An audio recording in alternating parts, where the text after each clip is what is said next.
तांदूळ आणि उडदाच्या डाळीचा कुरकुरीत जाळीदार डोसा जर हवा असेल ना, तर आपलं पीठसुद्धा तसंच जाळीदार छान फुललेलं हवं आहे.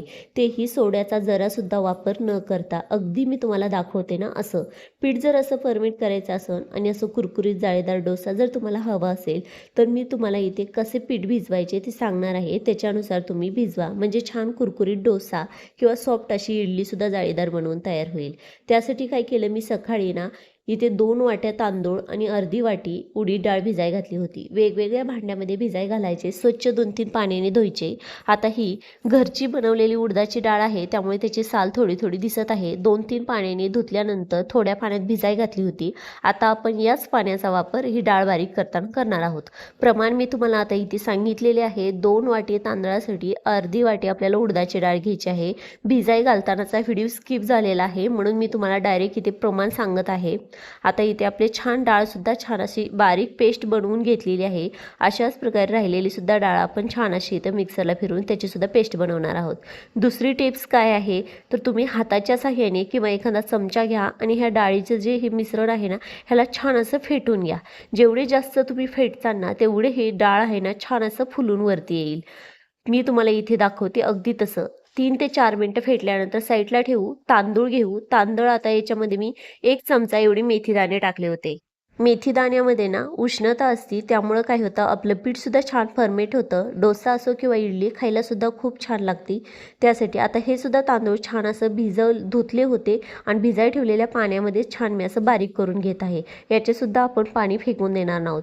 आता इथे छान असं बारीक करून झालं ना, अगदी 5 ते 6 मिनटं आपल्याला असं चमचा असं किंवा हाताने छान एकसारखं गोल फिरवत चांगलं पीठ फेटून घ्यायचं आहे. याच्यामुळे काय होतं, याच्यामध्ये हवा तयार होती, हीट तयार होती आणि त्यामुळे आपले पीठ छान असं फुलतं.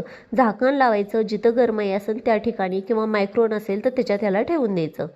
आता काय करायचं, सकाळी अगदी 12 तासानंतरनं याचं टोपण मी तुम्हाला काढून दाखवत आहे. ढक्कन काढल्यानंतरनं मी तुम्हाला इथे दाखवते पीठ किती छान असं परमेट झालेलं आहे, अगदी जाळीदार.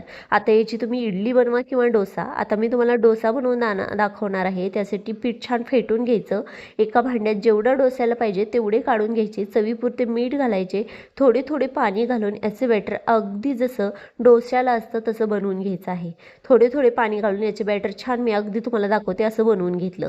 बाकीचे पीठ तुम्ही फ्रीजला सुद्धा स्टोअर करून ठेवू शकता. जेव्हा पाहिजे तेव्हा डोसा असो, इडली असो किंवा उत्तप्पा असो तुम्ही बनवून घेऊ शकता.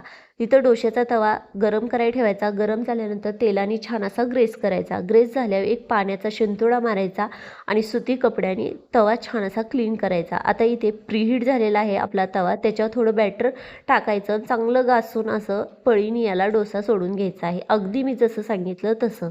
आता वरून काय करायचं, तूप असो किंवा तेल असो ब्रशनी छान थोडंसं लावून घ्यायचं. म्हणजे ना कसं होतं, डोसा आपला छान कुरकुरीत आणि क्रिप्सी बनतो. आता तुम्ही पाहू शकता डोश्यानी ना तवा सोडायला सुद्धा सुरू केलेला आहे. ब्राऊन कलर सुद्धा आलेला आहे.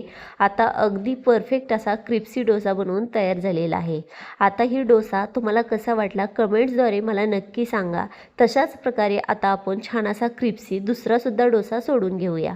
आता जे पीठ आपण राहिलेले आहे ते फ्रीजला असेच झाकण लावून स्टोअर करायचे. लक्षात राहू द्या, त्याच्यामध्ये मीठ किंवा सोडा किंवा पाण्याचा वापर करू नका.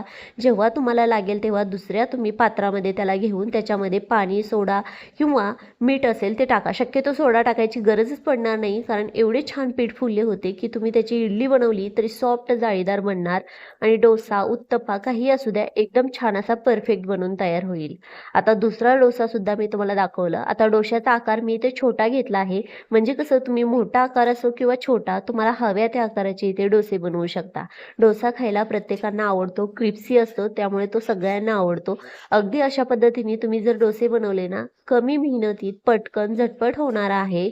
शिवाय पीठ व्यवस्थित भिजले गेले ना तर कोणताही पदार्थ छान होतो.